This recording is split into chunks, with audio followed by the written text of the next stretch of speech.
Hello, hello, chat. Hope everyone's doing well today. How's everybody? I'm doing fine. Really not much to say. For those of you who are watching the VODs, this is a new recording session. So my apologies if anything looks or sounds or smells weird. Actually, I don't apologize if anything smells weird. That's on you. That's whatever's in your house. Alright, setting that aside, shall we get right into it? I think we should get right into it. Let's see if we can remember what was going on. So there was a girl, right? And she was being bullied by another girl.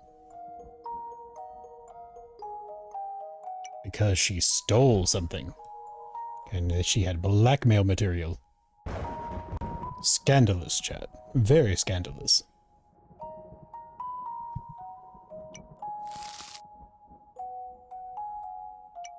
Natsumi, yes. The chirping of cicadas is deafening. Oh yes, this was her kind of recollecting herself after a very bad bullying session from Natsuki. Is it Natsuki? Is that her name? I can't remember. We'll find out. No, Natsumi is this girl. Leaves me not. Why? What have I done to deserve this? Why is this stupid mistake turned into a nightmare? I didn't want to steal. My hand grabbed the hair clip against my will. It was a senseless, desperate impulse. Leaves me. Here's the last petal. Leaves me not. Figures. I get home looking barely alive. Why did my classmates decide to discuss Mitsuki? Because of them, I got twice as much punishment as usual today. Hey, Trumpet Fox. Welcome in. Hope you're doing well today. We're reading more novel. My mind is blank. I don't feel like doing my homework at all. Damn this Mitsuki and her impossible demands. I collapse on the bed and clutch my favorite toy. Totomo Bear is plushy. Hope I'm doing well too? I'm doing pretty good. My parents gave it to me as a reward for my academic success. They love gifting me plush toys, especially Totomo Bears. I don't know why they took such a liking to him. At first, it was sickening to look at this ridiculous creature. It reminded me of Mitsuki's existence. Gradually, the bear became my only joy. I hug him when I cry before going to sleep. When I'm devastated by endless studying and the thought of Mitsuki bullying me again tomorrow. Mitsuki. What demon brought her to the store back then? Why at that exact moment? Why didn't I take Mitsuki back to their home? To hell? What if? I sit up abruptly, still clutching the bear to my chest. Let's see. I turn on my computer. My friends told me about Shamrock, where people post mystical articles for almost every taste and color. And I find a ritual that'll put an evil spirit upon Mitsuki. I've always preferred to play as a mage in computer games, and searching for the right spell even brings me some enjoyment. I quickly browse through the articles, energized by the incomprehensible hilarity. It would be just perfect to get rid of Mitsuki. Cast a spell and poof, no more Mitsuki. Besides, she should be punished. If anyone in the world deserves to suffer, it's her. Chat, never cast a curse because it always comes back to you twofold. Something I feel like we're gonna all find out about. I'm so engrossed in finding a spell that it's past midnight before I know it. It's not that easy for me to find something suitable. 15 minutes later, I stumble upon the ideal hex. 200% success. Is this even possible? A hex. I read the text. To inflict the hex, use a figurine, clay or wax, resembling the victim, or a toy. To enhance the effect, place the victim's hair inside. Wait for nightfall and take the figurine with you to a deserted place. Best of all, to a forest or a park.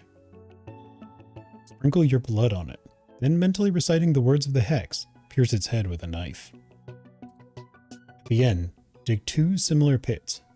Bury the cursed item in one of them. Leave the second pit empty. Remember, chat, when you head out for revenge, dig 2 graves.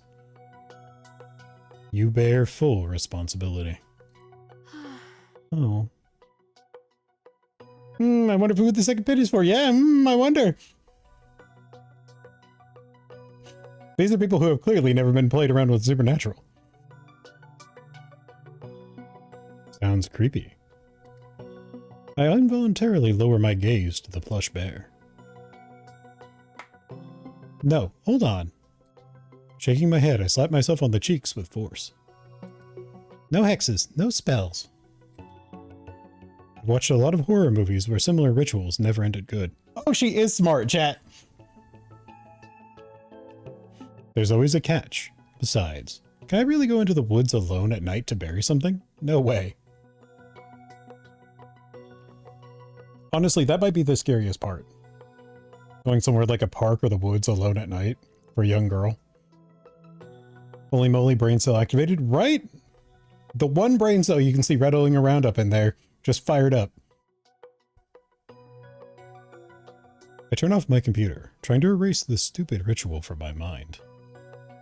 I have to study. I've wasted so much time on this nonsense. My hands begin to write down the formula of the hated math in a copybook. My thoughts return to the hex. Nothing said it's deadly. I can just wish that Mitsuki would leave me alone. Was that bad? No, study. I've already been caught stealing. What if I get caught doing dark magic rituals? This thought quiets the enthusiasm that's erupted.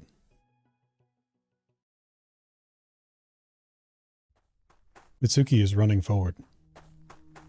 She wears a spacious white dress, in which she resembles a ghost more strongly than usual. The fluttering hem clings to the sharp thorns of an unfamiliar plant that casts a dull green light in the darkness. Curly vines stir underfoot, but Mitsuki perseveres and runs forward. She's being chased. A huge shadow crumples any obstacles, rolling over fleshy hillocks. Broken off thorns stick out of them here and there. Something is clicking inside the massive carcass, like someone's bones breaking and cracking. The shadow feels no pain, no fatigue. It's pulling long black tentacles, oozing oily blood towards Mitsuki. The creature has no mouth, but it screams, heart-rendingly, with anguish. Tears can be heard in the wild, inhuman cry. Mitsuki runs without turning around, and the monster can't catch up to her yet.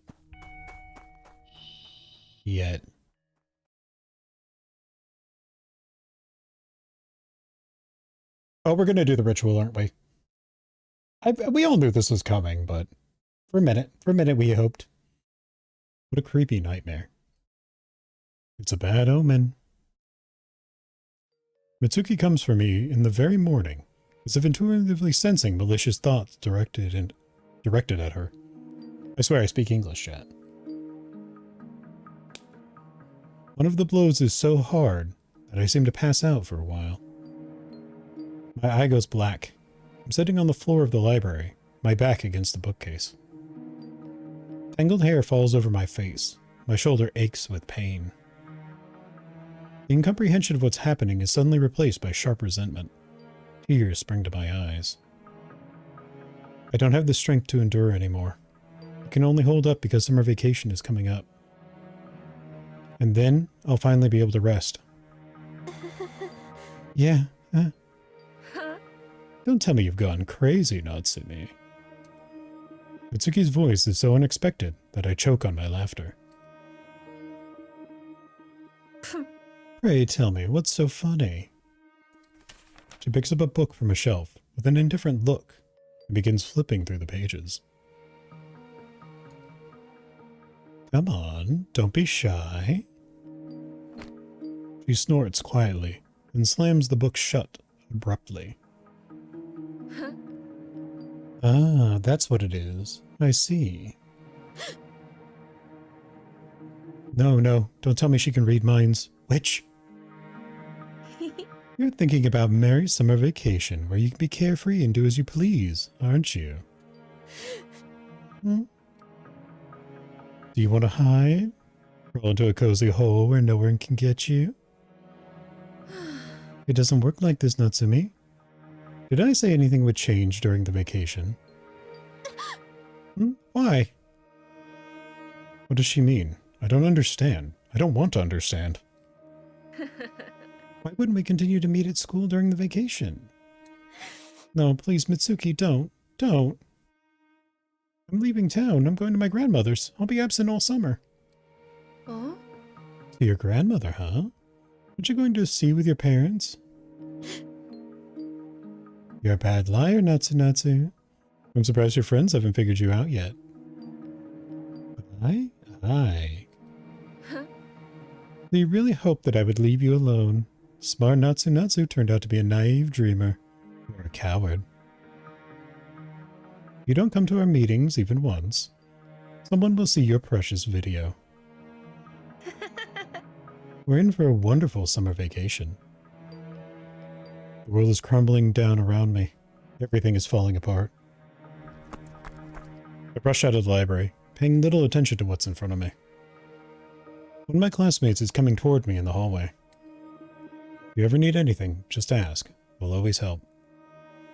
She said it looking me straight in the face. There's no way she was lying. She'll help me. I need someone to help me. Natsumi? She raises an eyebrow in amazement, looking at my crumpled appearance.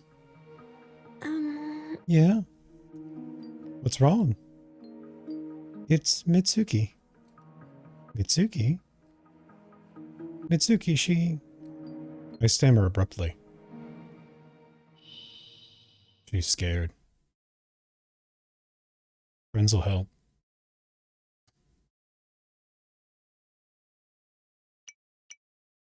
So, given what we've seen before, Speak Up will take us to a bad ending. Stay Silent is the ending that we're actually going to. We'll come back maybe for some of the... Actually, let's check out a bad ending first. Let's see how that turns out. You see, after weeks of silence, words elude me. Ichigo tilts her head to the side and raises an eyebrow expectantly. I'm being bullied. I managed to blurt out the horrible truth. My chest is heaving. My legs go numb. I sink to the floor, exhausted. Ichigo looks down on me dumbfounded, but remains silent. I take it as a sign that I need to explain more. Mitsuki, she, in the library, me, constantly humiliates and beats and... Oh. My friend perks up and sits down next to me, putting her arm around my shoulders. It's alright, Natsu. We'll take care of it. Huh? Take care of it? Uh-oh. Of course. Mitsuki's going too far. No matter. Everything will be fine.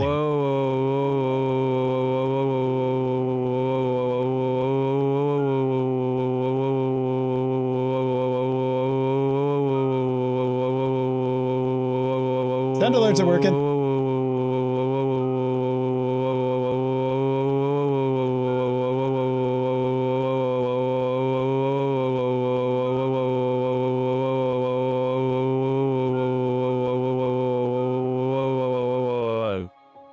Hi, Boda. Hope you're doing well today. Of course. Mitsuki's going too far.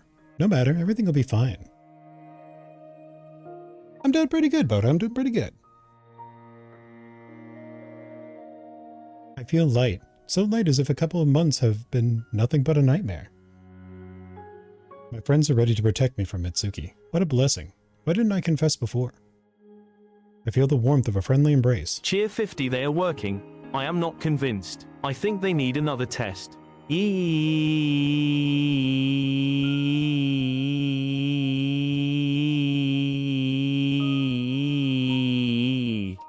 Can confirm they are working. I feel the warmth of a friendly embrace and realize that no silent video can break the ties that bind us together.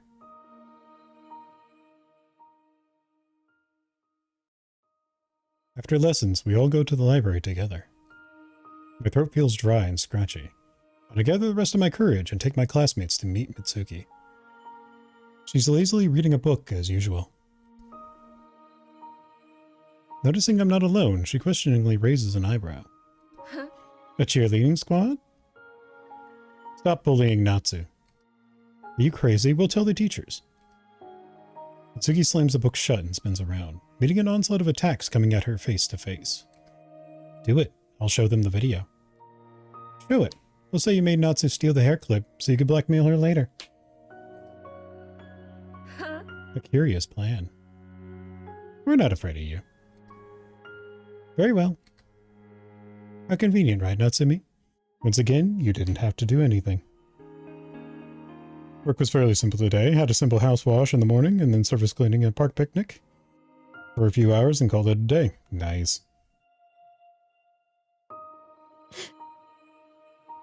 Didn't have to do anything? Is that what they're calling it now?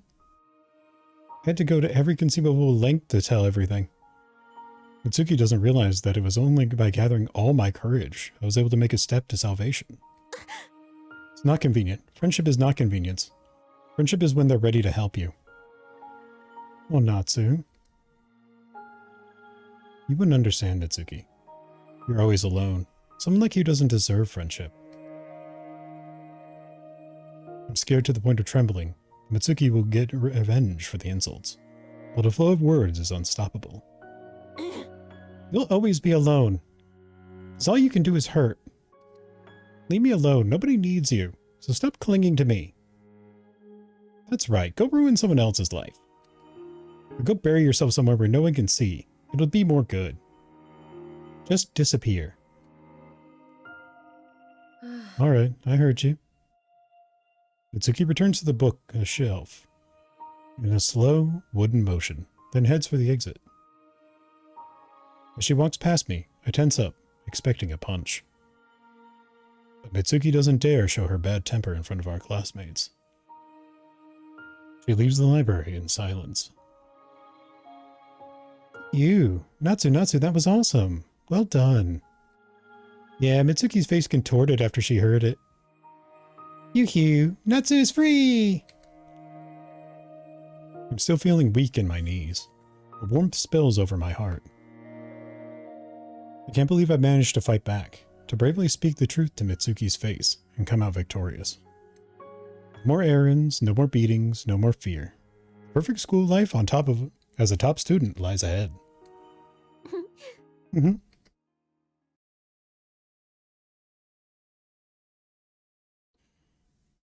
Fears don't go away immediately. I was afraid that Mitsuki would retaliate quietly and pass the video on to the teachers. But days go by and nothing happens. Moreover, Mitsuki herself stops attending class. Soon the class teacher informs us she's been transferred to another school. I want to sing with joy. I'm so thankful to the fate that I found the courage to confess to my friends about the bullying. Thanks to one brave act, all ended well. In a good mood, Natsumi? Yeah. You've blossomed without Mitsuki. Thanks to you. Right, can you buy us something to drink? No sugar, don't forget. Of course. Days without Mitsuki are so sweet.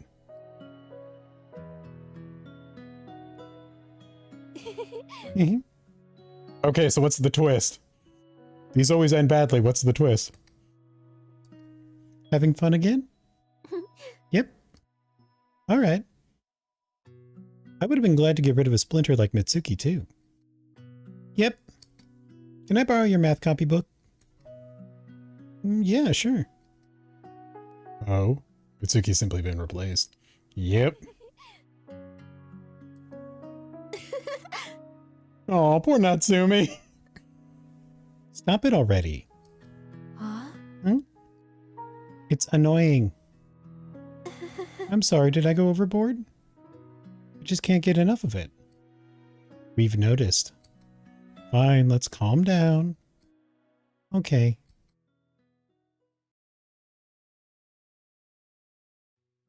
One day I'm about to go home after lessons, and I remember I've forgotten my textbook in my desk. The classroom's still unlocked. Voices are coming from an ajar door. I freeze, involuntarily listening. I'm so sick of her.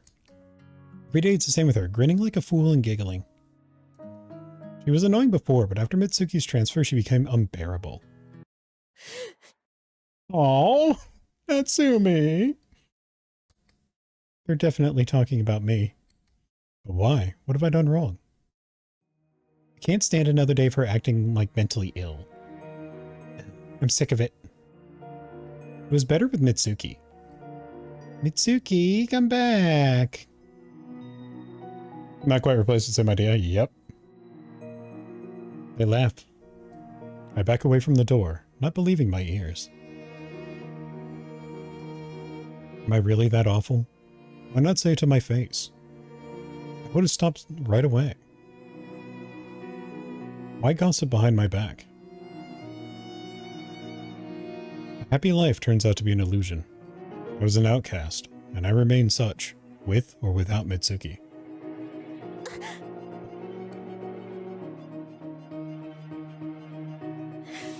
Aww. It's been a long time since I've cried like this, choking with anguish. My parents come running at my screams. They don't understand what's happening, and I'm unable to explain. Who am I? Why do I exist? What's the point in going to school? Studying? I can study just as well at home. Friends? I don't have them. Even Mitsuki transferred, deeming the pathetic fool unworthy of attention. What's the point? I want to disappear, dissolve into self-pity. Alas, it doesn't work. Sooner or later, the tears dry up, and new steps must be taken. Again and again, searching for the courage to live on. My parents suggest changing school. I agree, unable to go back to a class where there would be whispers about how annoying and awful Natsumi is.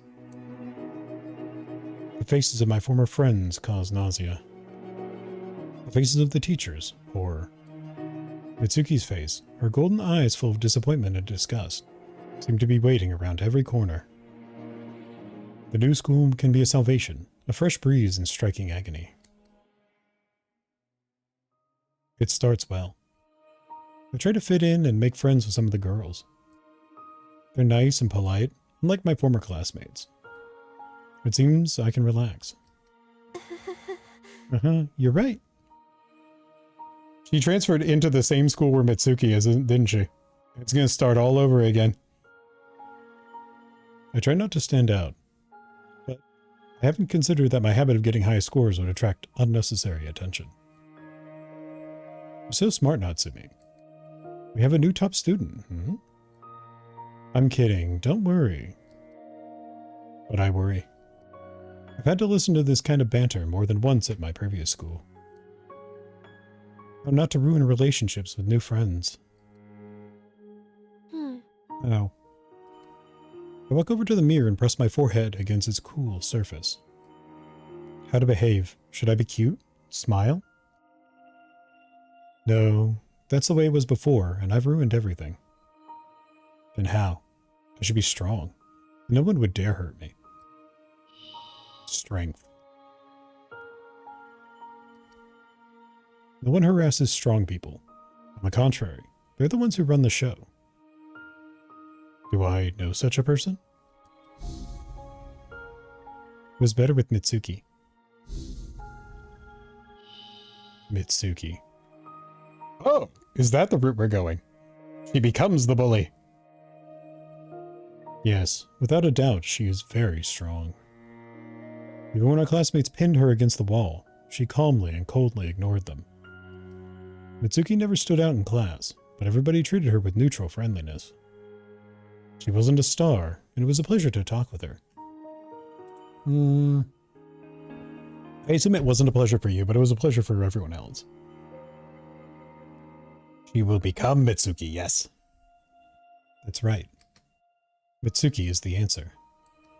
A calm, not standing out from the crowd person. who nevertheless commands respect and sympathy. Mitsuki. Measured, slightly lazy movements. A calm gaze. A slight half-smile. Cute. How cute.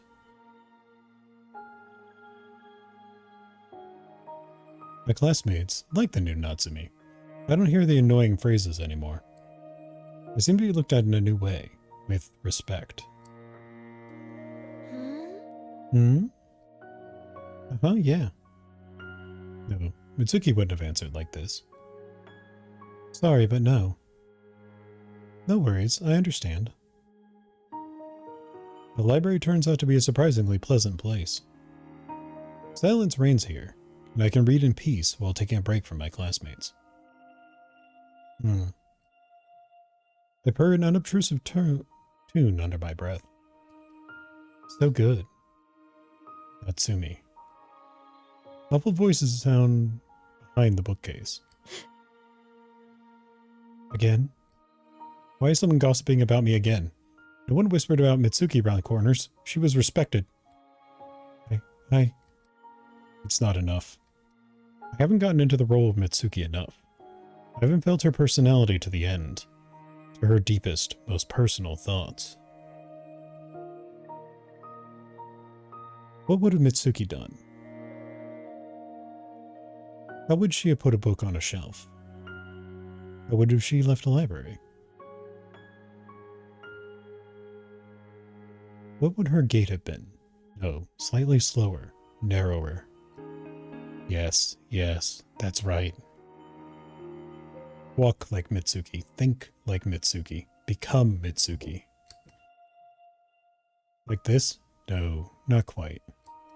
Tilt your head a little lower, smile a little thinner, lower your eyelids a little.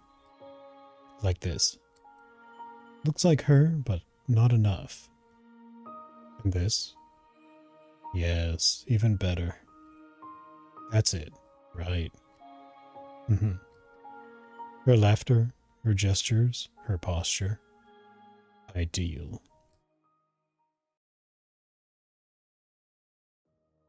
Natsumi, slow down. Who are you referring to? Natsumi? I don't know who you're talking about. Me? Mitsuki, who else? Yes, I am Mitsuki. A pleasure. Everything's going to be okay now.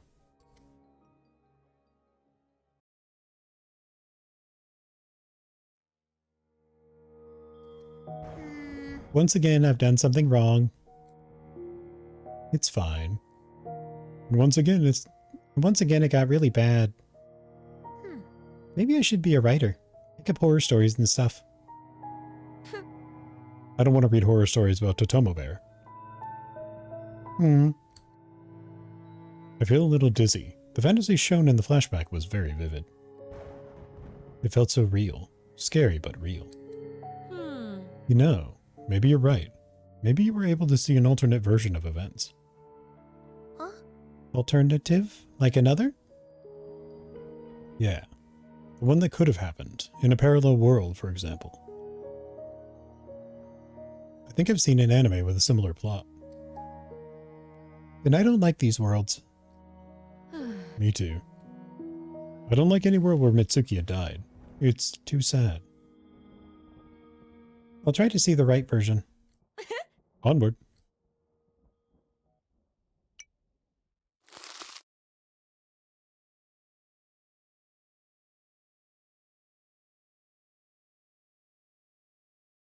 So, now we're going to go back to where we made the decision. It goes very fast, chat. By taking us back to where we made the decision, we can make a different decision and see a different ending. There it is. Now we have to stay silent. No, I shouldn't involve my classmates. They'd stand up for me before Mitsuki. But she would be glad for it. She'll show them the video and ruin my life. Under no circumstances should I mention Mitsuki to my friends. Nothing. I knew it. Our Natsu can't be in trouble. Yeah.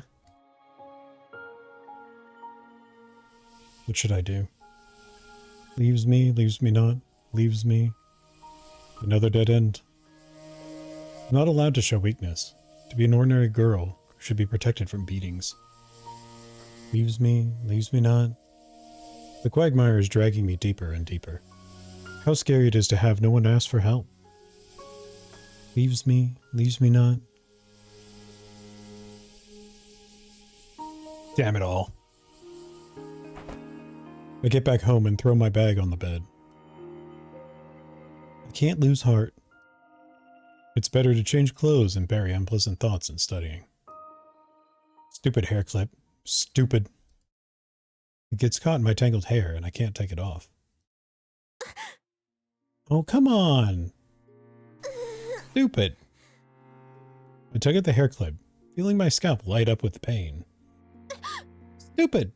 I tug and tug, but the artificial flower won't let go, just like Mitsuki won't leave me alone. Finally it works. The hair clip flies off into the wall, entangled with a few blonde strands.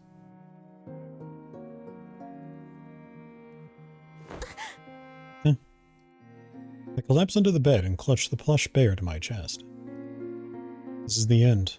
Mitsuki will bully me like this every day until I graduate from middle school. Had to take the pupper out before the storm hit. Good idea. Taking out during the storm is never fun. I have to study hard every day and give her my homework. And in return, I'll get more humiliation and beatings. Isn't it too harsh punishment for theft? Aren't Mitsuki's actions much worse? I stole the goddamn hair clip on a fleeting impulse, driven by resentment and loneliness. Mitsuki, on the other hand, is bullying me deliberately. While I foolishly made a mistake, she has no remorse. Wind's getting strong outside. Ooh. Stay safe. It's Mitsuki who deserves to suffer, not me. Why do I have to endure pain? Why? My fingers dig into the plush bear with force. This damn bear, I get for doing well in school. I wouldn't be studying well if Mitsuki wasn't making me. Mitsuki.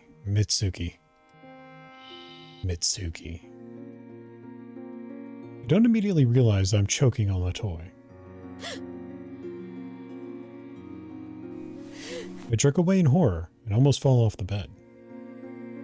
But what am I doing? I want to kill Mitsuki? An article from Shamrock about a hex immediately comes to mind. A hex. How much time is there before summer vacation? Not strong enough to do damage, just really swinging them trees around? Ooh. 4 days. No time to lose. If I want to breathe freely during vacation, I should hurry and prepare for the hex ritual.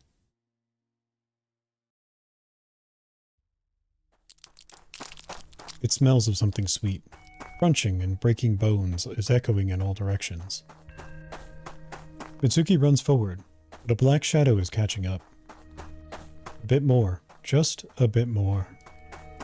The creepy paw stretches the white ankle. Mitsuki doesn't even yelp, but her skin on her leg is swollen and covered in bleeding sores. A bit more, just a bit more. The monster is close. Very close.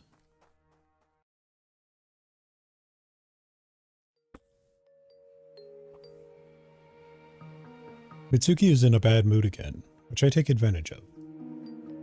In response to a mocking slap, I claw at her long hair. She pitches backwards, grabbing her head. It worked. I'm clutching a clump of the witch's red hair in my fist and breathing heavily. I'm choking and trembling, not understanding what's going on. There's an unusual feeling of lightness in my soul. Mitsuki blinks in surprise. It's the first time she's had such a human expression on her face. You really? She smiles, but when she takes a step toward me, swinging her hand. She's about to strike. I immediately fall to the floor, covering my head with my hands and sob. There's no point in further resistance. I achieved my goal. I got her hair. But why do I feel so empty? What a pathetic sight. She leaves without doing anything else. She's probably going to save up her strength to avenge her torn hair later. Now I have no right to back down. Leaves me not. I plucked the petals out of habit, noting with surprise that the scent of the flower had slightly changed. Leaves me not. Leaves me. At home, I immediately rush into my room and grab the first Totomo Bear plushie I see. Forgive me, but you're my last hope. I cut the toy's belly with a paper knife, while the flakes of polyester come out. I twist Mitsuki's hair into a ring, push it inside the toy, and start sewing up the edges. The bear gawks at me with his button eyes. Its gaze seems judging. Don't look at me like that, Mitsuki. It's not the usual bear anymore. Now it's Mitsuki, and Mitsuki is it. And it will help me break free. I only have to wait for nightfall. I'm shaking with fear and anxiety. What if it doesn't work? Or, on the contrary, works too well? Do I want Mitsuki to die? Really die? This girl's going down a dark path? Yes, she is. This ritual requires digging 2 holes, one for the victim, and one that remains empty. We assume the empty one is for the caster. I don't know. Although her rage is in fact justified. To keep myself occupied through the night, I do my homework. The bear looks at me sadly from the bed. I'm not good at sewing, so the seam on the belly is ugly and crooked. Some scraps of polyester are sticking out, and Mitsuki's hair. I decide to bury the toy in the park. It isn't too far from my house, and a lot of trees grow in it. Of course, wandering around at night isn't very prudent, especially when there are rumors of a missing boy. At this point, I don't care about safety. A bit more and everything will be over. Right? The monsters reach the target. Black wriggling paws claw at the skinny white figure. A faint cry ensues, but it's instantly interrupted by the deafening crunch of bones. Scraps of white dress and flesh fly in different directions. The beast squeals with joy, wriggling and dancing in the jets of scarlet rain. The chase is over. A paw brushes a white hand aside in a sharp motion. Freedom! Freedom! A white foot lands flat in a pool of blood. Hooray! Hooray! The paws flicker like mad, black flashes mingling with white, but still ending in scarlet. A peaceful, lulling silence follows. The beast is finally sated. A dream? How did I manage to doze off? I mean, it was just a dream. Clearly, I didn't dream of some importance, but it was just a dream. Don't worry about it. I'm sure that this will turn out just fine for everyone involved. No matter. The important thing is that I woke up in time, and with renewed vigor. Was it though? Yeah, it's fine. Don't worry about it, guys. Don't worry about it. It's fine. Right? I'm sure that the reoccurring dreams of your bully being eviscerated are nothing to worry about. And this curse is going to do exactly the thing you want it to do. There will be no side effects or consequences, and everything will be absolutely happy and daijobu. Forward, Natsumi. You have to save yourself. I arm myself with a trowel from my mom's gardening tools and a kitchen knife. I stuff them in the Mitsuki bear into my bag. Just you wait, Mitsuki. you're gonna pay for everything. The park looks black and scary in the dark. My footsteps echo distinctly in the sticky silence. I sneak along a path, clutching the bag to my chest. I feel like a mugger lurking in the shadows. Magic of this ilk always has its consequences for the caster. I know that, and you know that, and chat knows that. But Natsumi, not so much. I have a feeling she's gonna find out, though. This feeling only intensifies, because I'm really going to commit a crime. The road is lit by a round, pancake-like greenish moon. Gonna lurk for a while? Appreciate the lurk. I think there was something on the side about a full moon. I forgot. Finally, I found a good spot. I decided to bury the bear under an inconspicuous tree, away from the path. I can only hope that the dogs won't find it. I start digging a hole with no particular eagerness. I don't know how much time passes. Feels like an eternity. The ground gives way with difficulty, but I keep thrusting my trowel into it, as if it were Mitsuki herself. Acrid sweat floods my eyes. I'm out of breath, but I dig, burrow, excavate. At last. There's a small hole in the ground in front of me, black as an abyss. I pull the bear and the knife out of my bag. It's time. It's too late to back down. Run the blade of the knife across the index finger of my left hand. There's no pain. The cut is nothing compared to the daily humiliation in the library. A scarlet drop swells at the edge of a thin strip. I press my finger against the toy bear's forehead with force. There we go. What am I doing? For a moment, doubt flashes in my soul. Isn't it foolish? I'm sitting in the park at night, cutting myself with a kitchen knife, digging a grave for a toy. It's Mitsuki's fault that I've ended up doing stupid things like hexes and spells. Don't think, act. Everything seems to be in place. Mitsuki's hair is stitched up, blood is sprinkled. All that's left is... The last step is to form in my mind what I wish for Mitsuki. To die? No. I'm not cruel enough to actually want someone dead. I don't want to be a murderer. I want her to leave me alone. To stop noticing me. I plunge the knife into the toy's head with all my might. The blade goes through it and into the ground. To leave me alone. To stop it. To not even have a thought about hurting me. To stop wanting to bully me. She likes it, doesn't she? She enjoys torturing me. If she stops enjoying it, she'd leave me alone.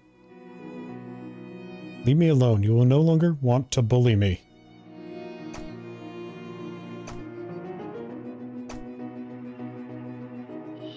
Make her. Stop. Wanting.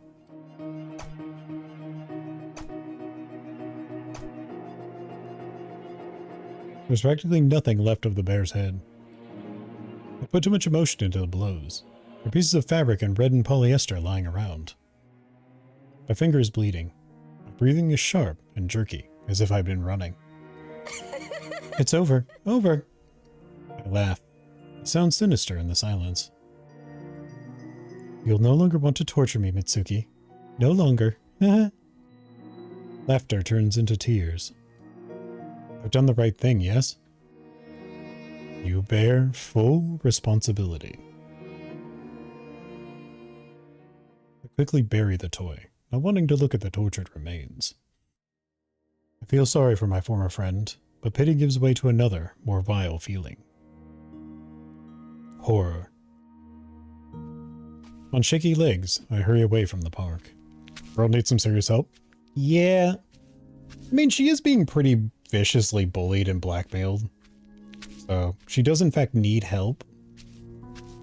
But she probably needs, like, actual help, and not just, like, psychological help. She probably needs that too, though. Trees on the edges of the path seem to come closer, preparing to interlock. She needs all the help. Yeah, pretty much every kind of help you can think of she probably needs. Branches with black leaves rustle right overhead. I never thought I'd experience a feeling of claustrophobia in a park. Hmm? The more I walk, the more my surroundings change. The trees finally merge together, becoming smooth walls without a single gap. I'm sleeping. It's just a bad dream. The walls are transformed into rows of shoji, going off into infinity. I'm losing my mind. There's an unpleasant cloying aroma in the air. I sneeze and immediately freeze, afraid that I'll attract unnecessary attention. As there's someone on the other side of the walls. I hurry forward, almost clutching my head in despair. Where am I? How did I end up here? Will these monsters notice me? As if answering my fears, quiet but cheerful laughter comes from behind the walls. There's nothing preventing the monsters from breaking through the unreliable paper walls. I run, praying to all gods that the park would end sooner. There has to be an end to this insane hallway. The walls nearly claw at my sides. I keep expecting a hand to burst out through the paper from the other side and grab me. But the monster on the other sides only watch, occasionally sauntering back and forth. They seem to be clutching long stems of some flower in their hands. I keep running until I'm out of breath. My legs give out, and I almost lean against one of the walls. No. I jerk to the side, but not before noticing that the monsters are gone. The space on the other side of the shoji is terribly empty. Too empty. That's good, right? I sigh deeply, catching my breath. I guess this is a test to prove my resolve. Otherwise, any fool could have put a hex and mankind would have died out. By the looks of it, I've made it. I just have to get out of the park. Forward. My trembling legs carry me down the endless hallway. Step by step into the unknown. The cloying aroma gets stronger. Huh? Hmm?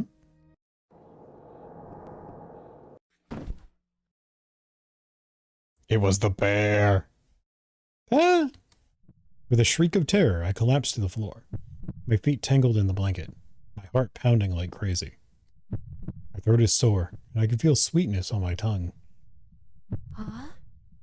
I'm home? My last memory is an endless hallway of shoji and someone's presence behind me. I made it? Or all of it was a dream? Yes. I had a nightmare inspired by that creepy hike in the park and a ritual. Phew. I roll out of the blanket and stretch. Despite the nightmare I've experienced, the morning is greeting me with a feeling of extraordinary freshness. Yes, a nightmare. Oh yeah, definitely just another nightmare we don't need to worry about. My head feels clearer, as if I've slept for a week straight. Suddenly, I have a voracious appetite. For the first time in a long while, I feel good mood returning from the depths of gloom. I'm finally able to really, genuinely smile. Finally.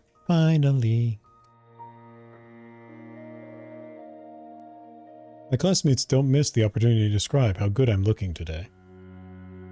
What a positive look. You're glowing with happiness. Someone confessed their love to you, huh? A love confession? Laughable. No love letter can bring me more joy than getting rid of Matsuki. Natsumi. Mitsuki is smiling her usual angelic smile. Yes? The same old fear stirs inside. What made me think the spell worked? What if the website lied? Why did I naively think it was over? Can we talk in private? I follow Mitsuki out of the classroom on stiff legs. What's wrong? She hands me yesterday's copybook with homework. Thank you, it's been a great help. After all, math is not my forte. Seems we do in fact have ads incoming. Yeah, maybe. Thanks again, I'll be going. Huh? Huh? Hmm? Is something wrong? Aren't you going to ask for today's homework? Aren't you going to scold me for being in a good mood? Beat me up? Intuitively feeling that something bad has done to you? Oh? Homework? Mitsuki blinks several times and smiles. No more homework. My heart starts pounding with such a force that I press my fist to my chest. No homework? Dun dun dun! Okay, let's go to ads. For those of you heading off to ads, don't worry, the game will be paused, and you will miss nothing while we're gone. We will see you in just 3 minutes. For those of you who are still here.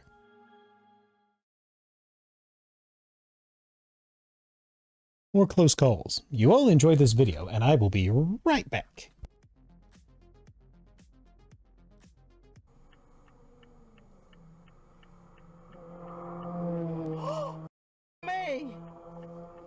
This person in this car somehow didn't see this plane coming in for a landing.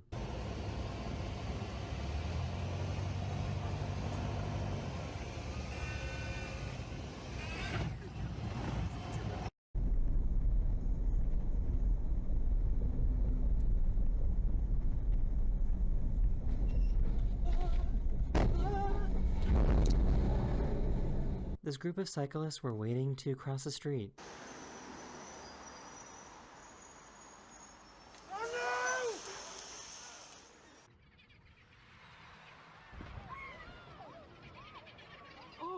The whale came up and caught this kayaker in their mouth and brought them underwater. The whale let go of the kayak a few seconds later, and the person was unharmed.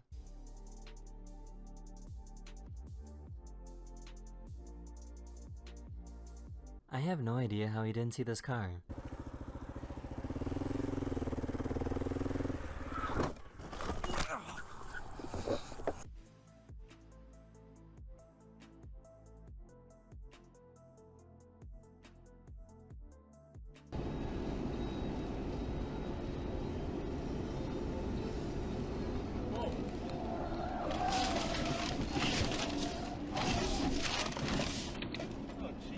This crane suddenly collapsed, but the cement block saved his life.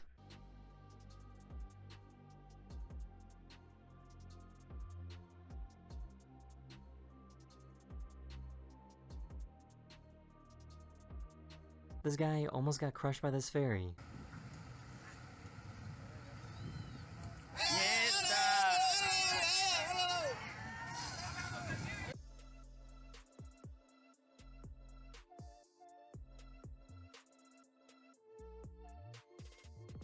Blocks the left lane on the ramp for exit 15E and a couple of problems on the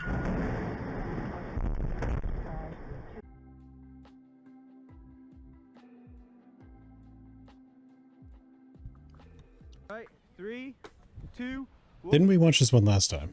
We might have. I know we watched the first half. I thought I had started it on the second half, but it may not do that. Also, I'm back. I know we didn't watch the whole thing.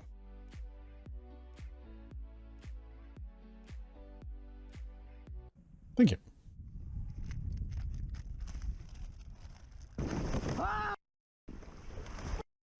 Tiger Shark! Tiger Shark ran me! Yeah, we've definitely seen these ones. I'm going to skip forward a little bit. You would have shit yourself? Pretty much this entire video is cases where I would have shit myself.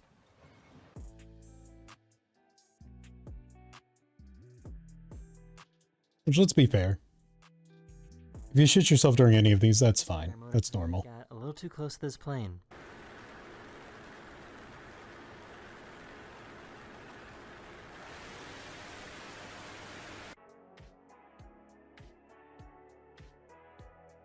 No cow.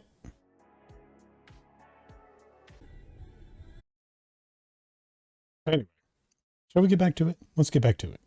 Ads are over.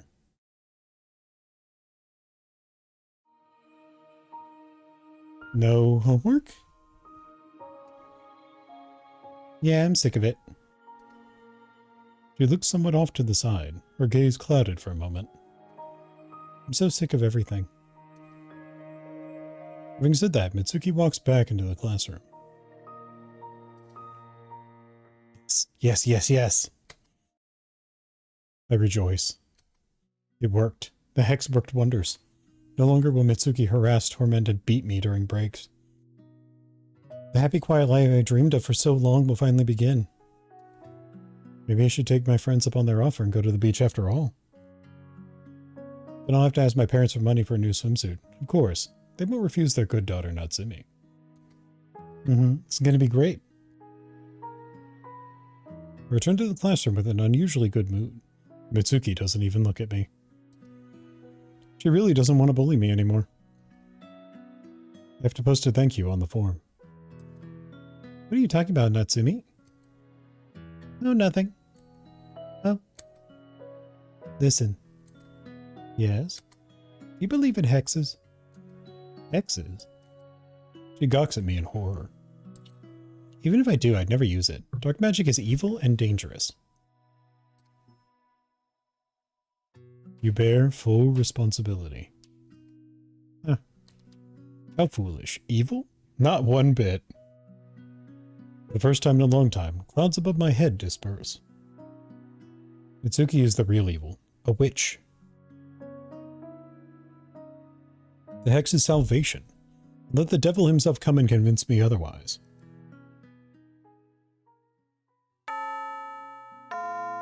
The rest of the lessons fly by. I happily anticipate coming home and playing games instead of studying.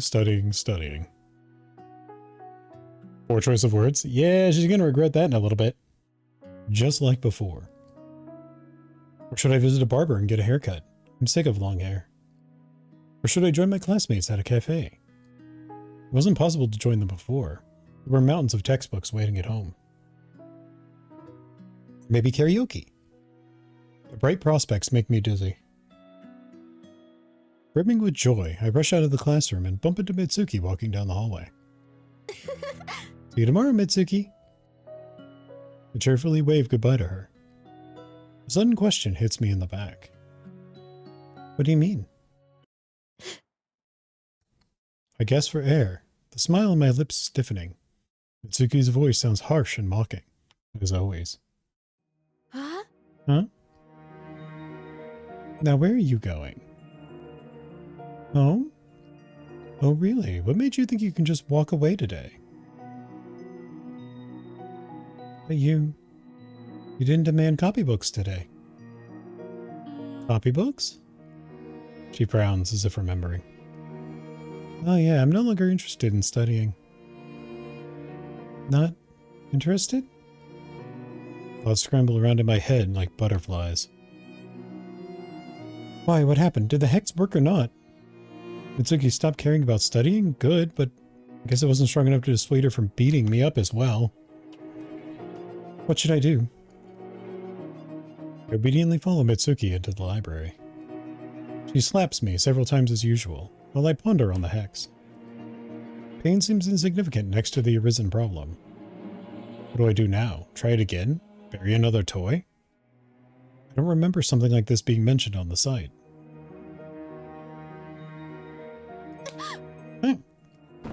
I bump into the bookcase, fail to keep my footing, and fall to the floor. Books fall on me from above. Weird. Mitsuki's acting weird.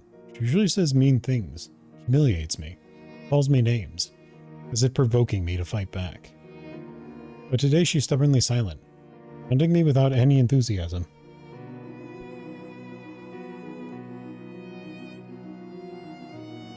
Sorry, the line pounding me without any enthusiasm is just really, really funny to me, and I can't quite put my finger on why. Moving on. Something's wrong. Kind of halfway. The hex worked on the copybooks. Mitsuki herself keeps bullying me, but differently. Maybe I didn't put in enough effort? Or was my wish too weak, unable to affect Mitsuki completely? Did I need to cut myself harder? Concentrate more? Sacrifice more blood? Did I not have enough mana? No, it's not a video game. Or did the hex just not work at all? Choking, I crawl out from under the pile of books.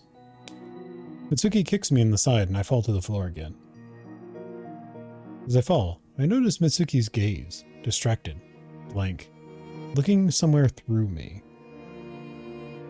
Need more blood, more. Hex almost worked. Only a bit remains. Mitsuki's already both here and somewhere far away. As if a faint nudge is required to get her interested in something other than bullying.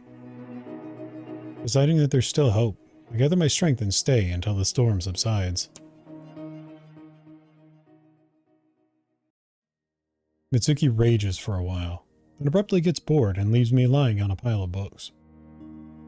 She leaves without a word, though she used to laugh wryly at the infirmary, at my infirmity and pathetic appearance. No matter, soon you'll stop noticing me altogether. Leaves me not. The flower.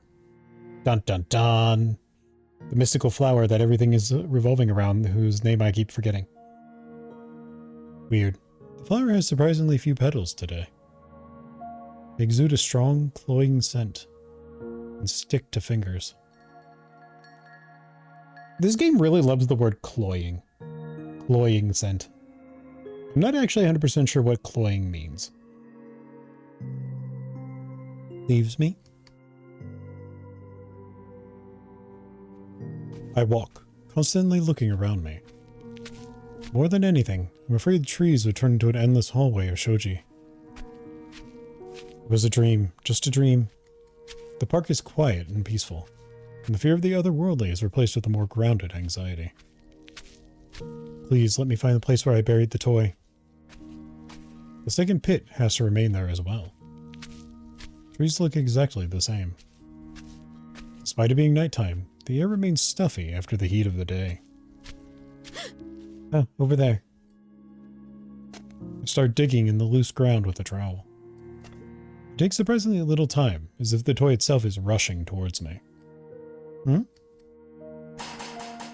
I dig the bear up, shake the ground off of it, and lay it on the grass in front of me. Did it look like this before? The body of the toy is turned into a solid mess of earth and polyester. Here and there, small sharp twigs with blossoming buds are tearing through the fabric. Something greenish and thick, like wax, oozes from every hole. How is this possible? Oh, thank you for the headbands.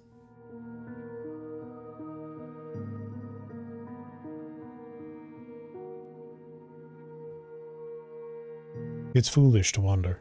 After all, I use dark magic. I should concentrate on the task at hand. If you want my blood, Mitsuki, you'll have it. Drink up. Taking a deep breath, I grip the knife tighter, this time cutting my palm instead of my finger. Ow, it hurts.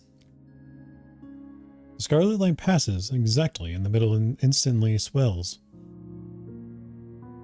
with scarlet bubbles. I bring my hand to the toy. Droplets are soaking into the polyester, staining it dark.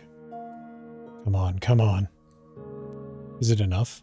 Is this blood enough for Mitsuki to leave me alone? Leaves me? Leaves me not. My thoughts buzz in my head, not allowing me to calm down. The cut on my arm whimpers painfully. What if it's not enough? I really don't want to go to the park again. Maybe I should add more blood, just in case. More blood. The blade of the knife cuts a second stripe through my palm.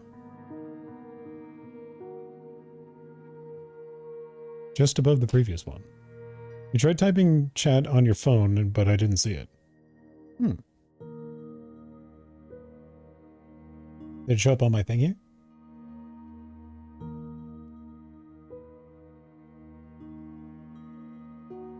My apologies for not seeing it if it did.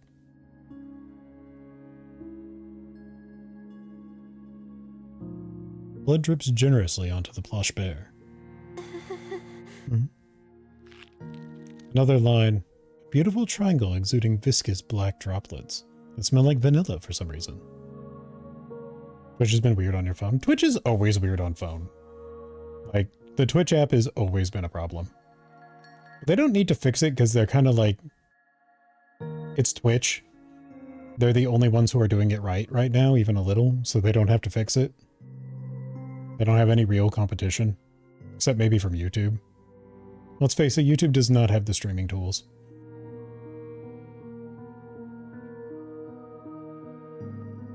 It didn't show up on your computer either. So I didn't miss it, just didn't go through. Oh, weird. Yeah, Twitch Mobile's a pain. Leaves me? Leaves me not. It should be enough. It's scary to imagine what will happen if it isn't. Serves you right, Mitsuki.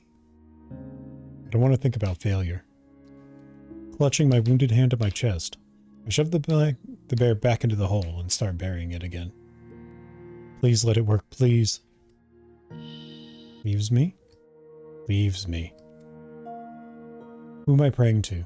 To the gods? Or to their opposite? No matter. I need help, and I don't care whose. I get to my feet with obvious difficulty. I'm wobbling from side to side. I put too much strength, both mental and physical, into the hex. If it still has no effect, then the site is lying or not telling something.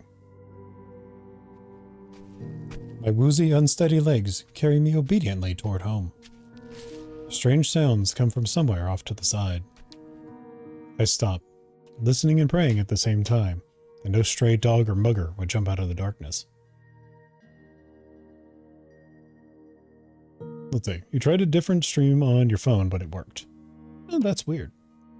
It was probably just like a one-time little, what's the word I'm looking for? Like a connection glitch. It'd be like that sometimes.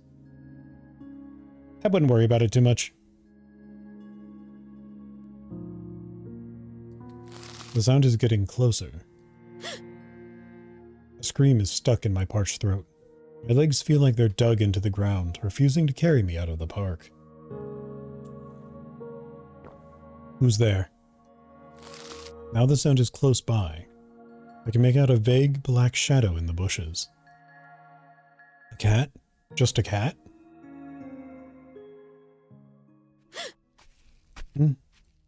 It's dark and scary. Dreadfully scary. I almost kept my eyes closed, afraid to look around. Walk and walk, walk and walk. My mind is completely foggy. Huh? Where am I? Still in the park? Another dream? Trees shimmer, turning into paper walls. The cobblestone path blackens, receding into an identical inky infinity. A similar darkness spills out behind me, concealing someone's threatening presence.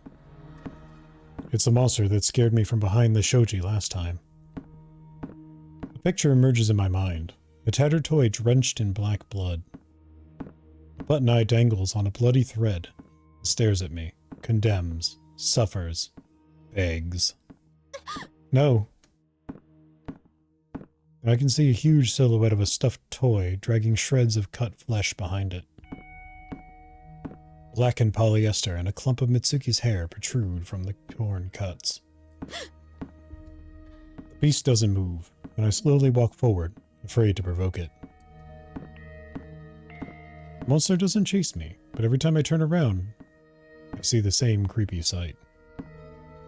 Burning eyes that stare straight into my soul. I keep walking. The shoji walls don't change. The creature doesn't retreat. It just stares, glares, gawks. Stop. The beast continues to doggedly follow me. Not catching up, but not moving away either. What the hell do you want from me? Are you going to stare at me forever? Enough! The creature doesn't lag behind, though it seems to move with the same slowness as before. Leave me alone!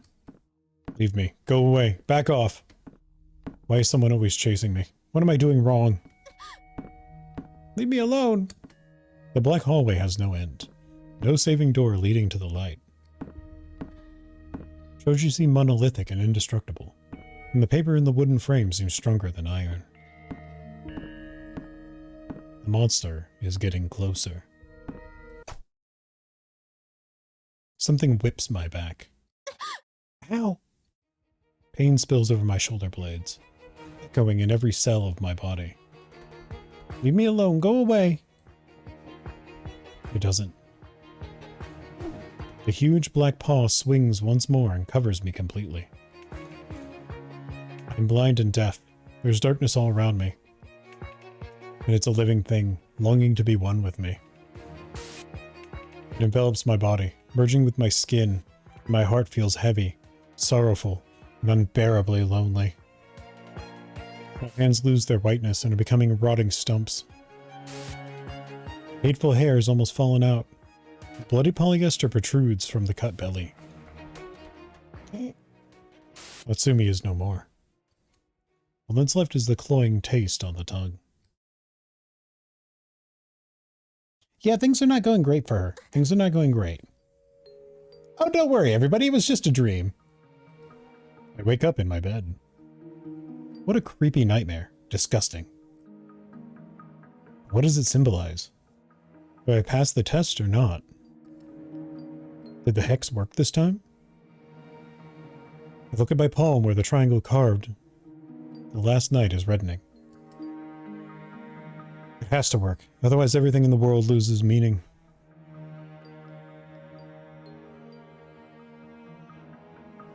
The morning doesn't bring relief. I feel tired and broken. My arm whimpers, causing pain to spread in waves throughout my body, with every careless movement. But I don't despair. It's 2 days until summer vacation. Only 2 days. I enter the classroom as if nothing happened. My classmate immediately asked me what's wrong with my hand. I didn't bandage it. The scarlet triangle instantly draws curious stares. Got myself making dinner, huh? Oh, Natsu, don't be so clumsy. I round my eyes in surprise. Really? No one in their right mind would believe I'd only cut myself. Whatever. There's more important matter. Mitsuki. She's sitting without moving, looking more like a statue than a person. Has the hex worked? Natsumi? What's with Mitsuki today? Is something wrong with her? Why doesn't she ask for the copybook like she usually does? Today's second class is math. She doesn't need them anymore. The classmate starts whispering, glancing towards the desk Mitsuki's sitting at. Wow, as if she wasn't weird enough today as is. What do you mean? She's sitting like a zombie. They laugh. Once again I stare at Mitsuki's back, straight as a board. She makes no indication that she feels it, or maybe she doesn't.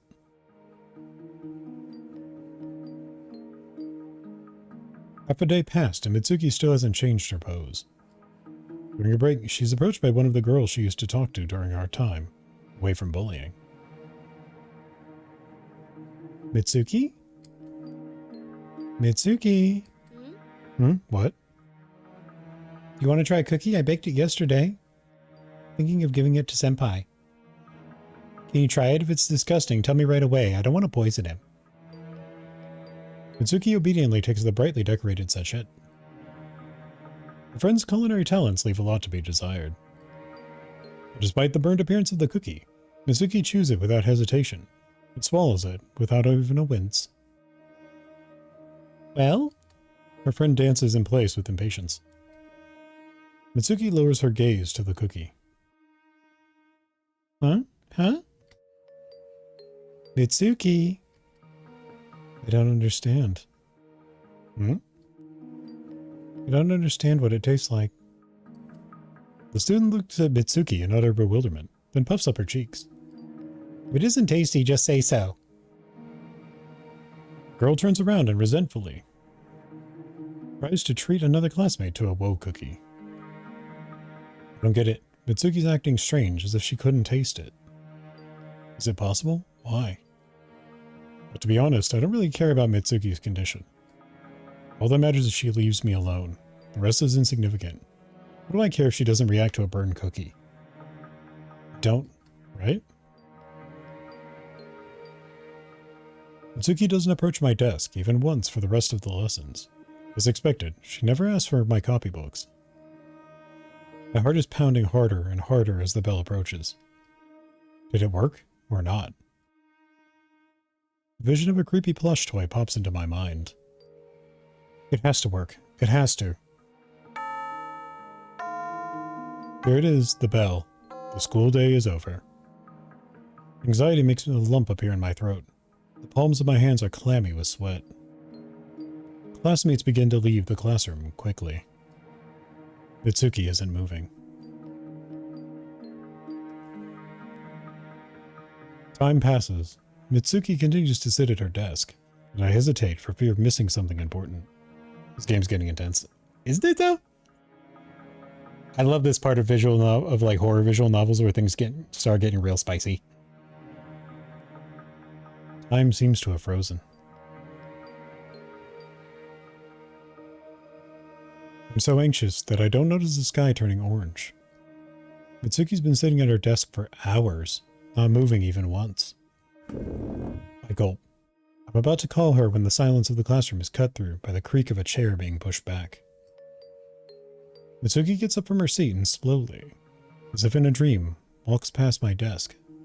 There's no emotion in her face. I clutch my hands to my chest, trying to calm my racing heart. Sweat beads on my forehead. Go away. Don't approach me. Just leave. Don't talk to me. Don't notice me. You don't want to torture me. You don't. Just leave. Mitsuki walks past me. I brush away the unsolicited tears. It worked. It really worked. I'm free. Free! Natsumi. Mitsuki's standing in the doorway of the classroom. Her face is like that of a doll, blank and cold. Why are you still sitting, Natsumi? Huh? What? What? Come. She swings her hand. I'm horrified to see a paper-cutting knife in her pale palm. But what? No. There's the sound of blades coming out. Alright, I'll go. Mitsuki raises her hand and runs the blade across her cheek. She got rid of the emotions but not the intent? Could be. Probably something like that. Natsuki doesn't seem to be able to feel anything. So, it may drive her to do even more crazy things in an attempt to feel. Let's see, shall we? Scarlet beads glisten in sunset rays. Not a muscle trembles on her white face, because dolls don't feel pain. Come. Without another word, Mitsuki walks out of the classroom. I run after her. She's walking so fast that I don't have time to catch up with her and ask her anything. You don't like where this is going? Should be good. Appreciate the horror. We reach the library. I freeze in the doorway. No. No, no, no. Why? Why didn't it work? Why is she still taking me there? Noticing my hesitation, Mitsuki stops, waits a few seconds, and comes closer. She grabs me by the hair and literally drags me deep into the library. She doesn't seem to care if anyone sees her inappropriate behavior. Mitsuki? I got so used to the devilish grin and arrogant face that I don't recognize Mitsuki in her. Who are you? Instead of answering, she starts pounding me. I'd like to say as always, but no. Today's Mitsuki is different. Her blows are different. There's nothing in them. No rage, no irritation, no pleasure. Nothing. Like Mitsuki herself, they're empty. Stop, enough! I fight back in desperation. Mitsuki, leave me alone already! Unable to take it any longer, I shove her aside. Mitsuki takes a couple steps back, trips, and falls. Both of us end up on the floor. Mitsuki isn't surprised, angry, or upset. She just sits on the floor, staring blindly past me, Tears are rolling down her cheeks. We stay still for a while. I don't understand. I don't understand. My mind goes blank. I rise to my feet. Mitsuki looks up at me from below, tilts her head to the side, and stands up as well, like a doll, a puppet. What the hell are you doing? I can't stand it and hit Mitsuki in the face. The library is filled with the sound of a slap. Mitsuki turns around, her head jerks back, long hair sweeping up. It happens so slowly, so clearly, like in slow motion. Mitsuki turns her face toward me. Her cheek is red. Mitsuki? She doesn't move. Coming to a mad impulse, I yank her hair with all my might, then slap her again, on the other cheek. Mitsuki backs away, resting her shoulder against the bookcase, her gaze empty. I can't believe my eyes. Wait. Mitsuki can't taste anything, feels no pain, and acts like a doll. She's lost all of her desires. What were the words of the hex again? You'll never want to torture me again, Mitsuki. Never. No, not like this. Make her stop wanting. But Mitsuki hasn't just stopped enjoying my beatings. She no longer feels anything. She's lost her soul? Why? Back then, on the first day, she was acting weird, but she hadn't completely lost her feelings. And today? I overdid it. I sacrificed too much blood. Mitsuki hasn't stopped paying attention to me. She no longer sees, hears, and feels like an ordinary human does. Why is she beating me up anyway? What does she care about me? Now that she's become like this. I don't get it. I don't understand. Why don't you leave me alone? I don't know. What? Mitsuki tilts her head to the side and frowns slightly, trying in vain to gather her thoughts. I no longer know what I want, so I'm doing what I always do. Huh? Are you kidding me? Mitsuki looks at me with bottomless, soulless eyes. She's lost all connection to the world. Keeps going to school and beating me up out of habit? I back away until my back bumps into the bookcase. You won't leave me alone, huh? Right, Mitsuki? Pointless. She suddenly snaps out of it and pounces on me with her fists.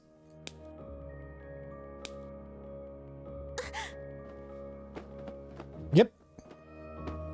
Listen, I think there's a lot of people who are shy a whole lot of minds.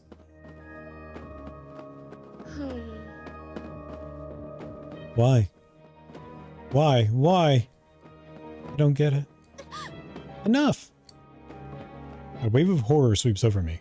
New Mitsuki is much scarier than the old one.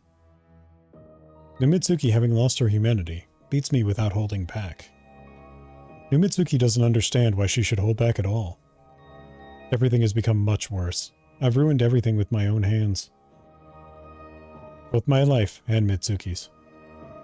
What do I do? What should I do now?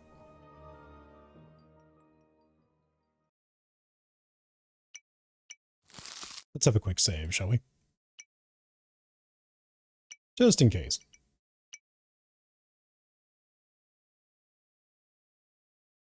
I sit down at the computer and, with trembling hands, type a question into the site's chat room. Can the hex be lifted?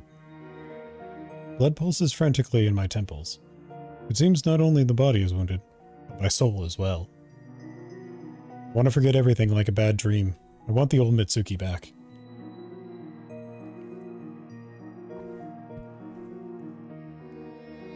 My question is immediately answered. To lift the hex, I need Mitsuki's blood, not mine. I have to sprinkle it on the knife and cut the Mitsuki bear apart with it, and everything will go back to normal. The hex should be lifted in 3 nights after it was cast, before it's taken root in the victim's soul. Tomorrow I will fix the mess I've made. I can't sleep. My head is torn with contradictory thoughts. Could this whole situation be avoided somehow? Was there another way to get rid of Mitsuki? If not a hex, then what? How else can I resist her? Resist? Come to think of it, I've never even tried. My classmates don't recognize me at first. Natsumi? Hello? They buzz like flies. Their chatter is annoying. It's distracting me from more important things. Natsumi, are you listening? Go to the infirmary. You can buy us buns next time. Yeah, but don't forget, I've been hooked on cinnamon lately. Natsumi? Oop, wrong button. Shut up already! I said that? I? My classmates stare at me wide-eyed, their mouths stupidly open. They resemble fish that suddenly found itself on the counter of a store. What a stupid sight. Did I really try to earn the respect of these carps? They finally come to their senses, exchange looks, and back away from my desk. A blissful silence hangs. Mitsuki enters the classroom, as aloof as yesterday.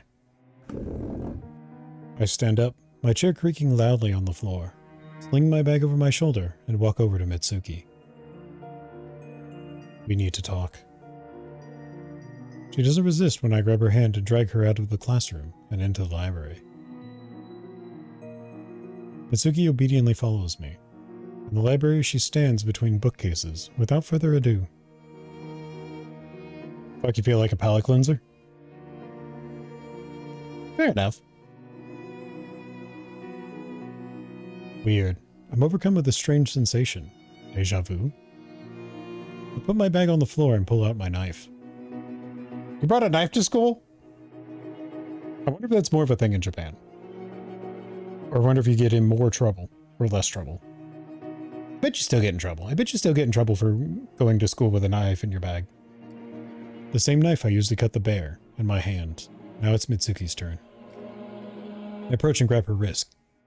I just need a bit of blood. Just a bit. My hands are trembling. Wounding another person is both difficult and unforgivably easy. Mitsuki doesn't resist. She doesn't flinch when I, having pulled myself together and bent my lower lip, at her palm. Scarlet drops to the floor in the library.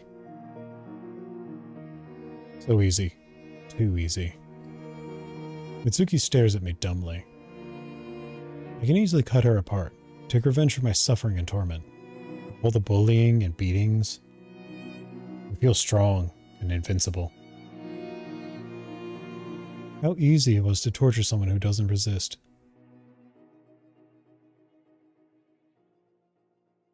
I spend the rest of the day in blissful silence. The classmates I considered friends whisper behind my back and don't risk approaching me. What the world you come back to? Well, let's see.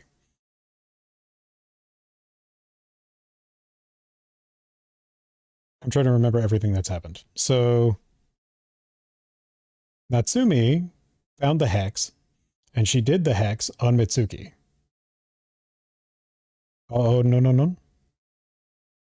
worry about trying to summarize. Oh, thank you. In a great mood, I come home and begin to wait for nightfall.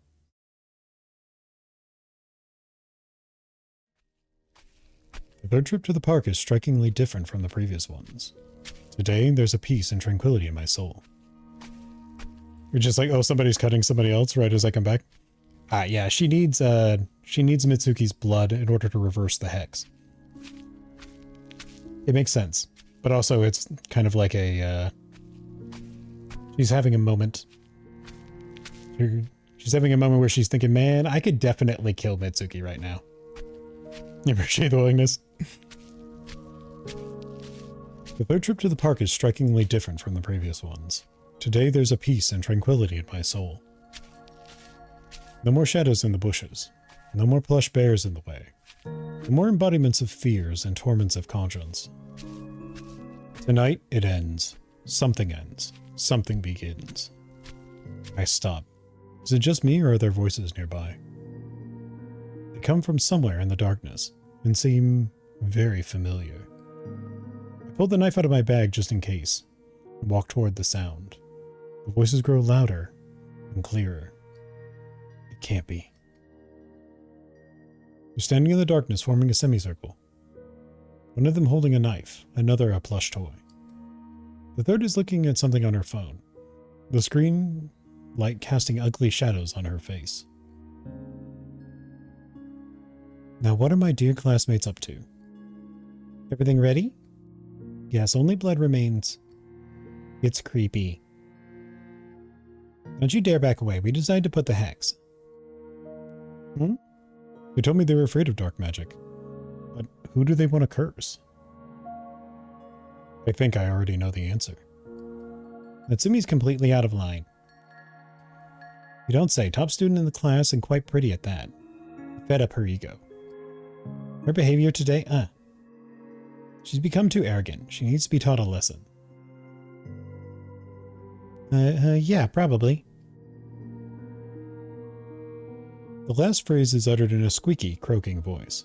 It's followed by a burst of muffled laughter. I can't believe my ears. So that's how it is.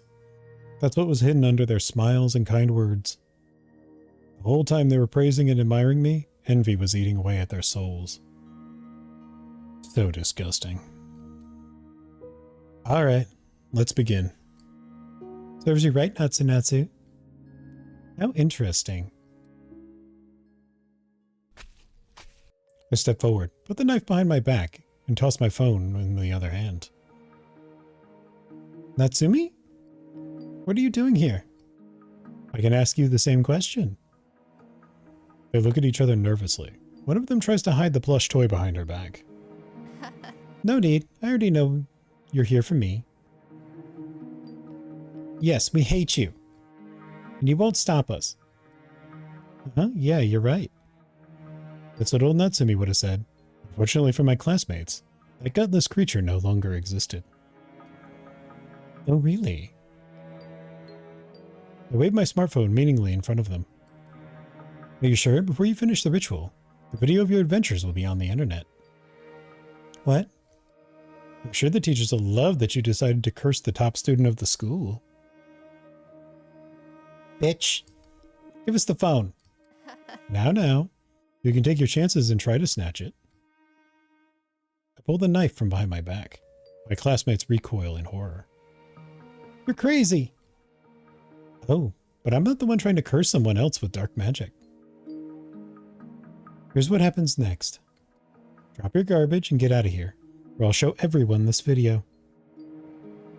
The classmates are silent. They're probably wondering if they can stop me somehow. Fear not. I decided to dispel their doubts. Should something happen to me, the video would certainly find its way to the teachers and your parents. Never underestimate the top student. Not yet. Damn it! The classmates curse, throw their stuff intended for the ritual to the ground, and leave. I watch them go with pleasure. So that's how it is. That's how you felt, Mitsuki. I stare at my phone in admiration. The fools didn't even bother to check if I actually filmed them. Fools. There is no footage. Was there ever a video of me shoplifting? Mitsuki, you were right to call me a fool. I was a fool, but now I get it. I get it. I see. So that's how it is, Mitsuki. That's why you kept beating me up even when you seemed bored of it all. Because I didn't resist. Because I obediently allowed you to torture me, doing nothing in return. Now I know how great the temptation is. How pleasant it is to feel that someone is completely at your mercy. You can do anything you want to them. Anything you can think of. Now I understand. Thank you, Mitsuki, for opening my eyes. Weakness is a sin. Weakness must be eradicated, and strength must be enjoyed. Thank you for teaching me strength, Mitsuki. I only turned Mitsuki into an unwilling puppet because I was afraid to confront her openly. What a fool I was. A complete fool. Oh, she losing it? Oh, she losing it. Unfortunately, she may also be finding it. No worries. Soon I'll fix everything. We'll settle this, like regular people. I want to return Mitsuki to her former self and tell her everything I've learned. I want to share my discoveries with her, because she's the only one in the whole world who can understand me. We'd laugh at the fools I've so cleverly fooled. This sounds great. I have no trouble finding the spot where I buried the plush bear. Except... oh no. There's a blackened hole in the ground, and the bear isn't there. Where is it? I fall to my knees and start digging the ground with my hands. It must be there, it must be. If I don't find the toy, I won't be able to cut it with the knife, and the hex won't be lifted. Mitsuki will remain forever lifeless doll, beating me up in the library out of habit. Or, it's worse than that, she's lost her soul, her will to live. What if she gets tired of living? I never thought about it. What if the empty shell left of the former Mitsuki decides to end the gray life, devoid of feelings and emotions? Mitsuki will kill herself? No. I'm frantically digging the ground. It's pointless. The bear isn't here. On all fours, I start searching the surroundings. What if a stray dog dug up the bear and played with it and dumped it nearby? I have to keep looking. Searching. I can barely see anything in the darkness. Blood rushes to my face. Hammers pound in my ears. Is this the price of cowardice? Except I'm not the one who has to pay it. I keep searching, scratching my hands and feet against the rocks. Tears of grief and desperation run down my cheeks. Forgive me, Mitsuki. It's all because I'm a complete fool.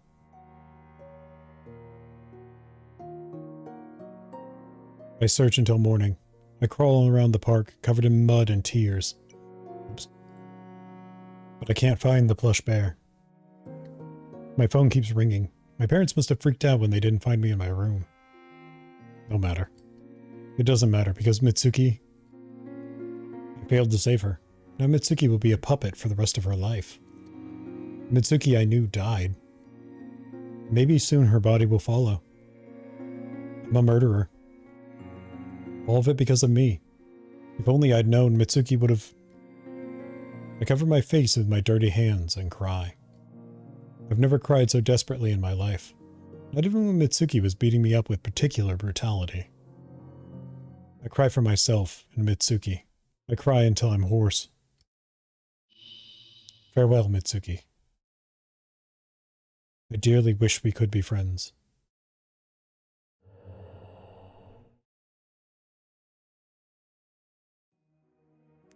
Oh.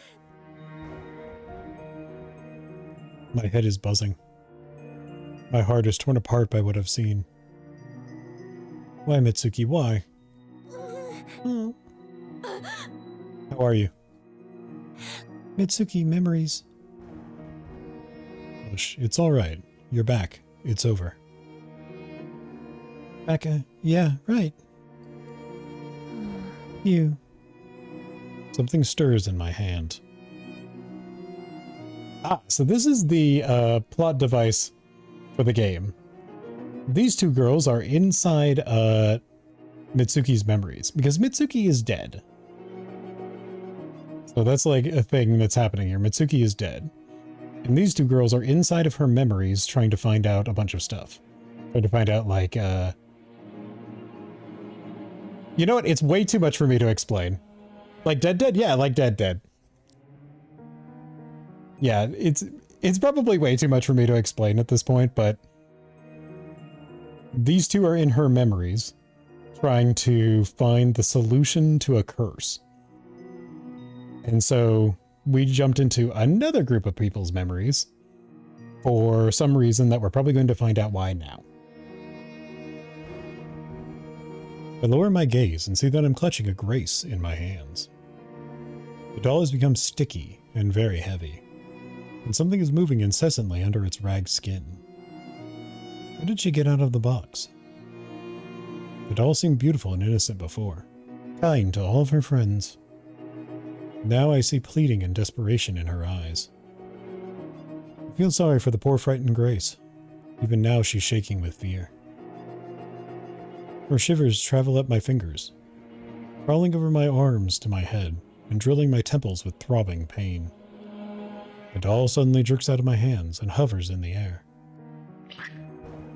Her ragged belly inflates like a balloon.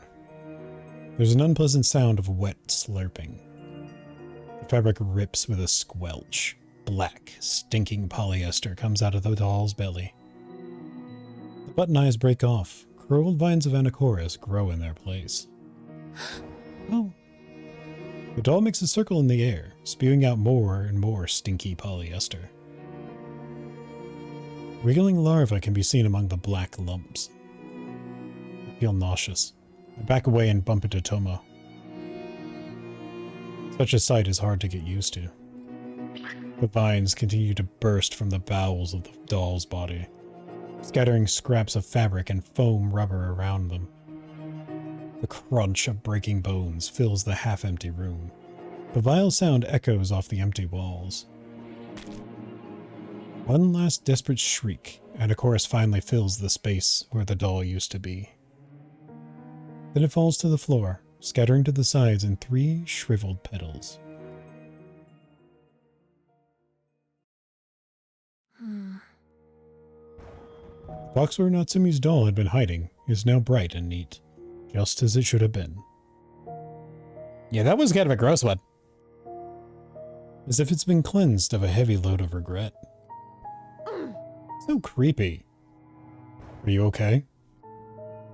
Yeah, I think. I'm not sure.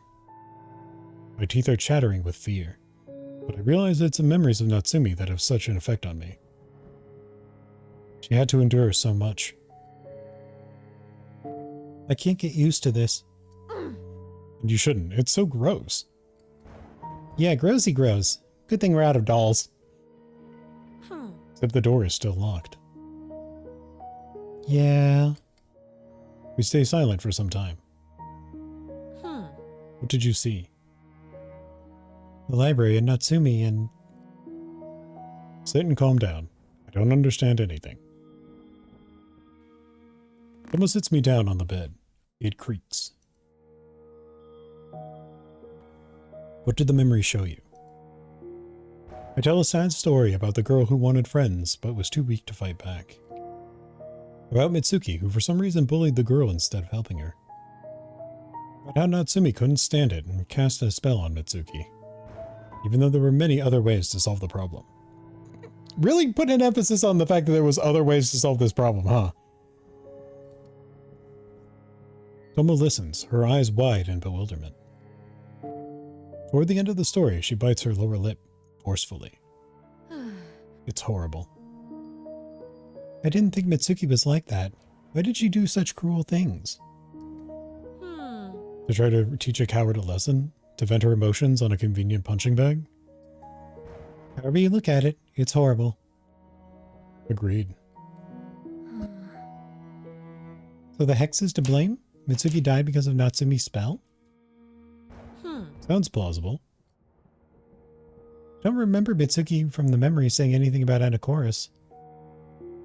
She was in no condition to fight the hex. It's getting more and more mysterious. Is there anything else you can remember? I don't think so. Natsumi often had creepy dreams, but I'm not sure if it can be of any use. Dreams? You saw Natsumi's dreams? But how?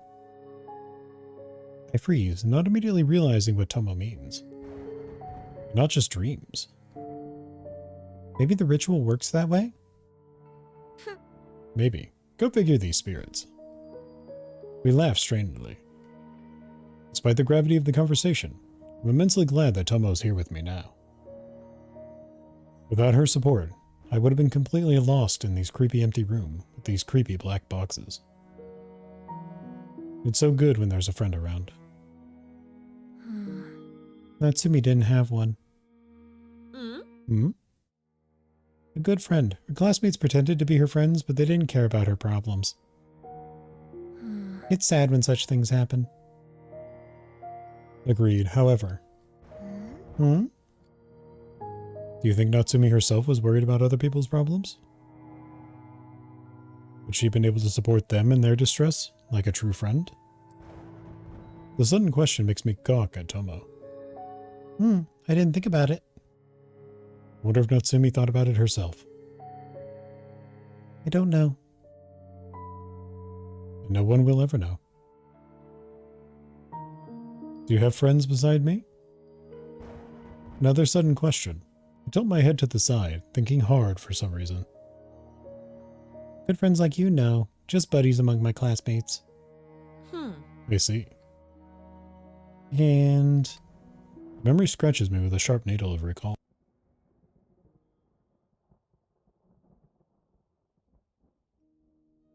A long time ago, I claimed to a playground. The sun was setting and there was no one there but one single girl. She was sitting on a swing, but she seemed unusual to me. Hey, it's Mitsuki! Young Mitsuki. Why? Because of her white summer dress. It was fall. How frivolous.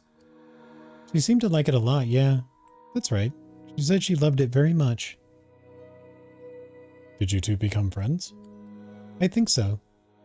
She promised we'd play again someday, but she left and never came back. I waited and waited and waited until I don't remember. I hoped that we'd become friends, that she'd save me. From what? Huh? Oh, I don't know. Then you... blank? What did you say? No, nothing. I've gotten quite drowsy, I'm sorry. I need to stay awake and think about the ritual. Tomo gets up from bed. What's wrong? Hold on a minute. She walks across the room and stops at the slender young sprouts of Anacorus, but yet spiked with thorns. She plucks a few and twists them into a ring. What? Wait for it. Oh. Up. Oh. That's better. Are you wounded? Anacorus is very, very prickly. I'm a master. She holds out a clean, pale palms, showing that she hasn't pricked herself from the treacherous thorns, even once. Great, thank you. Wait. She took a bunch of thorns and placed them on your head, and your first response was, oh, did you prick yourself doing that? You almost got Jesus crowned, girl. Hey, it's the first time I'm wearing a wreath. Too bad we don't have a smartphone here. I need to capture this beauty. You're making me blush. Even Anacorus, despite its sinister appearance, can be cute.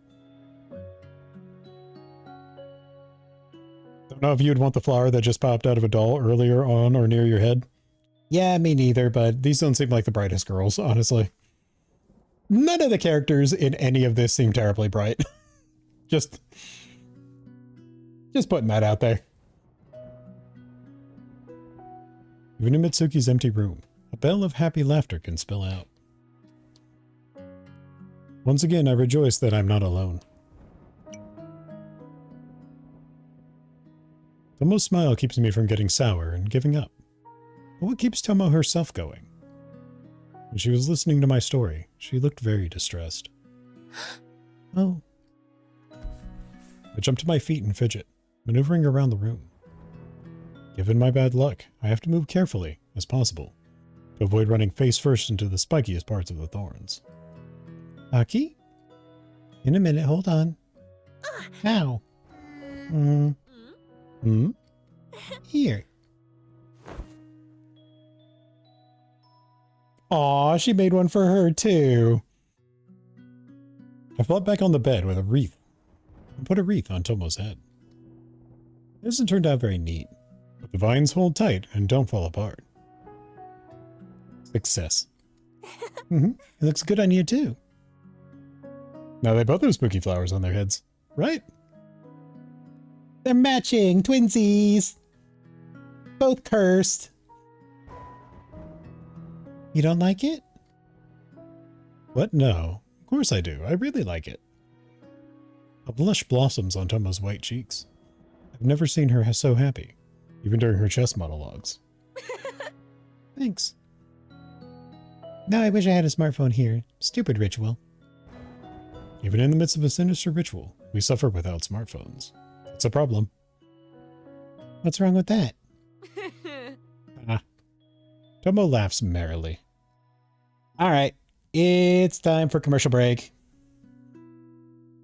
For those of you heading off to commercial break, don't worry, the game will be paused and you will miss nothing. I will see you in just 3 minutes. For those of you who are still here. Some more close calls to entertain and delight you. I will be right back.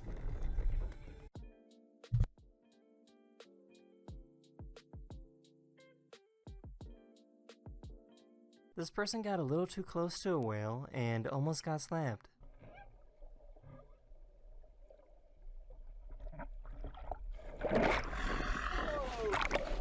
These people ran away to safety after hearing this tire make a weird noise.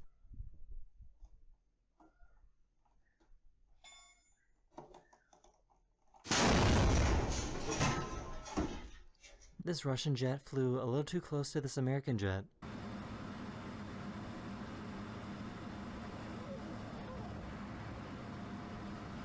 This person survived this because they were wearing their helmet.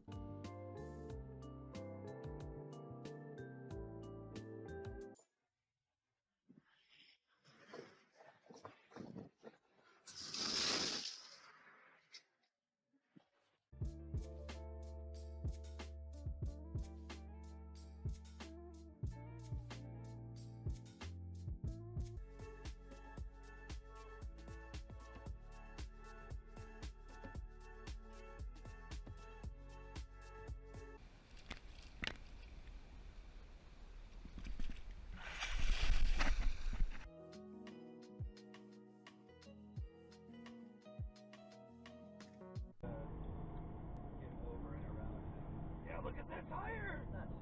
Oh my god!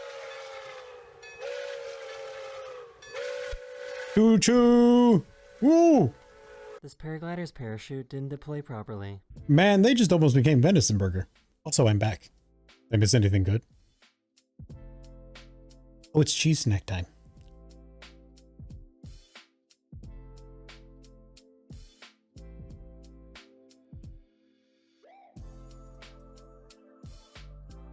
This guy is super lucky to be alive. Oh, Lord.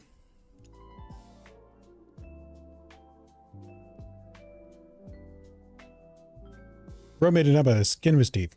I really don't Missed some bumhole puckering moments? Ah. Fair enough. Ooh.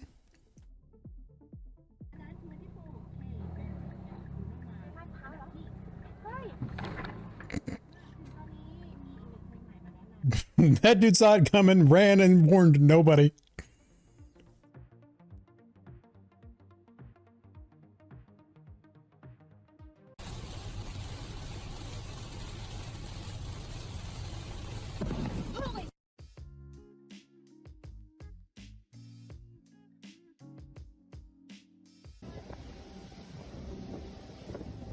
Did the car just not see him?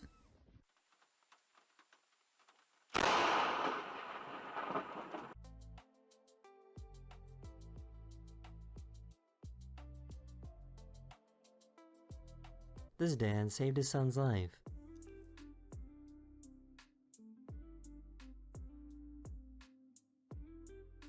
I wish I had an explanation for what happened here. Ooh, good reflexes.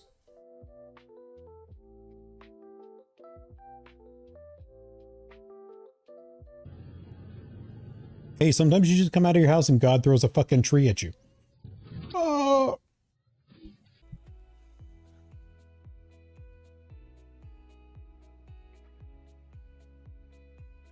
This pilot tried to land his plane through some rough winds. Oh, Lord. Oh, Lord, he's a wobbling. He's a little wobbling. Easy, easy, easy! Easy, easy, easy, easy. The elevator would close if his dog was there.